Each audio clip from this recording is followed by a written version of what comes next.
Ponnani block panchayat rapid response team രൂപീകരണവും അംഗങ്ങൾക്കുള്ള പരിശീലനവും സംഘടിപ്പിച്ചു.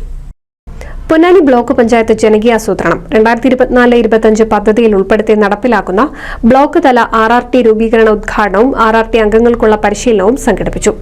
റാപ്പിഡ് റെസ്പോൺസ് ടീമിന്റെ ഉദ്ഘാടനം Ponnani block panchayat president C. Ramakrishnan നിർവഹിച്ചു.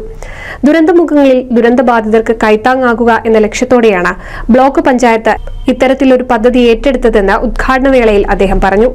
RRT അംഗങ്ങൾക്കുള്ള ID കാർഡ്, ബ്ലോക്ക് പഞ്ചായത്തിന്റെ ജേഴ്സി എന്നിവ RRT അംഗമായ RK നൌഷാദിന് നൽകിക്കൊണ്ടാണ് പദ്ധതിയുടെ ഉദ്ഘാടനം നിർവഹിച്ചത്.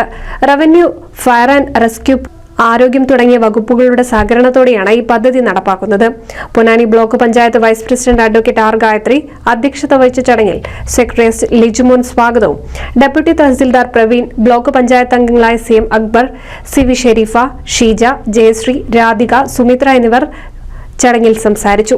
ഹെഡ് അക്കൗണ്ടന്റ് PV സജികുമാർ നന്ദി പറഞ്ഞു. ഫയർ ആൻഡ് റെസ്ക്യൂ വകുപ്പിലെ വിജയശീലൻ, ആരോഗ്യ വകുപ്പിലെ സതീഷ് അയ്യാപ്പിൽ എന്നിവരാണ് പരിശീലനം നയിച്ചത്.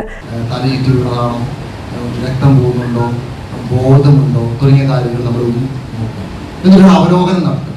എല്ലാവരും വിളിച്ചിട്ടല്ല, നമ്മൾ സ്വയം ഒരു അവലോകനം നടത്തും. നമ്മൾ ആക്ഷൻ എടുക്കാൻ പോകണം, നമ്മൾ സ്റ്റാർട്ട് ചെയ്യാൻ പോകും നമ്മുടെ ഡ്യൂട്ടി. അപ്പം അതുകൊണ്ട് അതിന് ശേഷമേ നമ്മൾ തീരുമാനമെടുക്കാൻ പാടുള്ളൂ. പിന്നെ അനുയോജ്യമായ കാര്യം ചെയ്യാം, സുരക്ഷിതമായ സ്ഥലത്തേക്ക് സുരക്ഷിതമായി നീക്കം ചെയ്യുക. അത് വളരെ പ്രധാനപ്പെട്ടതാണ്. ചിലപ്പോൾ റോഡിന്റെ നടുവിലായിരിക്കും ഈ സംഭവം ഉണ്ടായി. അവിടെ നിന്ന് നമ്മൾ ഏറ്റവും പെട്ടെന്ന് സൈഡിലേക്ക് മാറ്റുക, മറ്റാളുകൾക്ക് പ്രയാസമില്ലാത്ത രീതിയിലാക്കാൻ. ദുരന്തമുഖങ്ങളിൽ ഏറ്റവും നന്നായി ഇടപെടാൻ കഴിയുന്ന തദ്ദേശ സ്വയംഭരണ സ്ഥാപനങ്ങൾ ആയതിനാൽ ബ്ലോക്ക് പഞ്ചായത്ത് രൂപീകരിച്ച സംഘത്തിന് അടിയന്തര സാഹചര്യങ്ങളിൽ ബ്ലോക്ക് പരിധിയിലെ ആളുകൾക്ക് വലിയ സഹായകമാകും. NCV news, Edappal.